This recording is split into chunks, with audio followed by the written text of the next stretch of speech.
Hello, everyone. My name is Emma Burke, and I'm studying health science and public health. Today, I'm going to be talking to you about my Keystone project, which is called A Literary Depiction of Epilepsy. So on my first day at BU at 18 years old, I was diagnosed with focal impaired awareness epilepsy. At the time, I was very unaware of epilepsy and its components. However, in high school, I took anatomy classes and psychology classes that taught me about the structure of the brain, neurons, and how they fire. Because of this, when my neurologist described how my brain differs from others, I was able to understand the basics of it.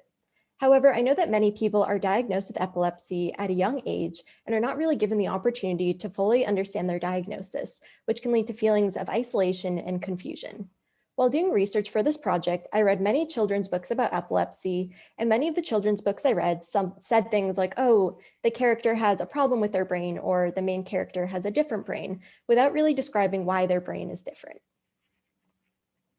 I decided to provide kids with a more in-depth explanation of epilepsy by writing a children's book called I'm Just Like You, Callie's Story About Living with Epilepsy. The goal of the book is to destigmatize epilepsy and explain epilepsy in a child-friendly manner to both adults and children both with and without epilepsy. So in order to create this book, I first sent out a survey to children ages 5 through 8 to determine their general preferences in terms of characters, colors, and rhyming in children's books. I discovered that most children prefer animals as characters, as well as bright colors and rhyming. Based on the results of the survey, my advisor, Karen Jacobs, and I wrote a draft of the story, and we also collaborated with our illustrator, Sadie Morgan. After the first draft was complete, we sent out 2 surveys. So the first survey went to teachers, occupational therapists, and doctors, and the other one went out to kids ages 5 through 8. From the survey, we generated feedback about the book's contents, and in total, there were 30 participants. So here are some examples of the survey questions that we asked. So for the adult survey, we asked, what age level is this book suitable for? What are the strengths of the book? What are the weaknesses? What is the message of the book? And then for the children's survey, we asked, like, what is epilepsy? What was your favorite part of the book? Your least favorite part? What do you think of the pictures? And then tell me about the story. So later we edited the book according to the feedback. And based on the feedback, we changed some of the wording, and we also added some new discussion questions to the book. We then printed off about 100 copies to be distributed to hospitals, schools, and libraries. So the book is made up of 38 story pages, as well as discussion questions, vocabulary terms, resources for parents and kids, and hidden boomerangs throughout the book. So now I'm going to read you the book with the pages projected onto the slides. So I'm Just Like You, Callie's Story About Living with Epilepsy, written by Emma Burke and Karen Jacobs and illustrated by Sadie Morgan. So I'm Just Like You, Callie's Story About Living with Epilepsy. Good day, my name is Callie. I'm 6 years old. I like to draw pictures and live in a tree. I also have something called epilepsy. Epilepsy does something to my brain. But don't worry, I'm not in any pain. I'm going to tell you all about me and how I live with epilepsy. When I was little, I often stared up at the sky. Others would ask me questions, but I couldn't reply. This happened to me about 3 times a day. It made it hard to pay attention and play. My parents took me to Dr. Sue. We told her all about me and the staring I do. Dr. Sue gave a medical test to me. It had a funny name called an EEG.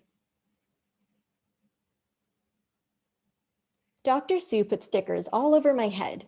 Then I closed my eyes, just like going to bed. After the test, she explained that my staring was caused by epilepsy in my brain. The brain is the body's boss and controls all of you. It's made up of neurons, and we have quite a few. When my neurons shoot off too much electricity, seizures happen, a symptom of epilepsy. Epilepsy and seizures look different for everyone, and no matter what, seizures are never fun.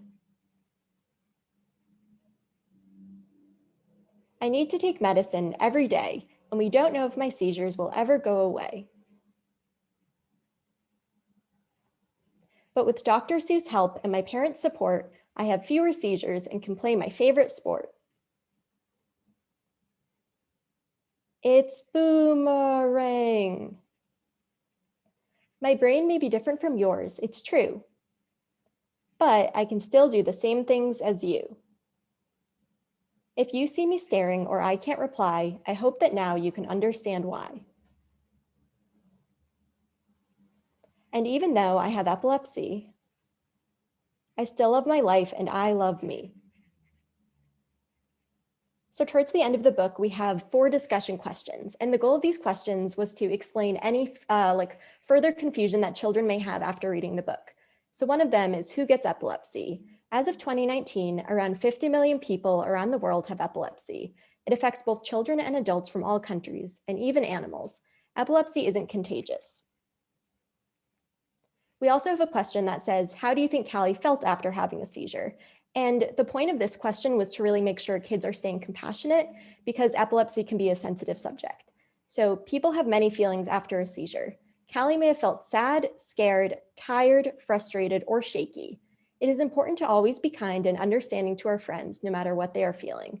And then we also have some resources for kids and adults. So we have Kids Health, Epilepsy Foundation, Centers for Disease Control, and the World Health Organization. We also have some vocabulary terms to kind of explain some of the concepts more in depth. So we have neurons, which we touched upon in the book. So neurons are the cells or the smallest building blocks of the body in your brain that send messages to the rest of your body with electric signals. These messages help you breathe, think, speak, and do different activities. We also have EEG. So an EEG, or electroencephalogram, is a test that doctors use to see if a person has epilepsy. The doctors put stickers on a person's head, which measures the brain's activity. See pages 15 through 17, where Callie has the wires on her head. We also have some Australian terms because the book takes place in Australia. So we have a boomerang, good day, and kookaburra, because the kookaburra bird is seen throughout the book. And finally, we have a boomerang for kids to color in to kind of make the experience more interactive.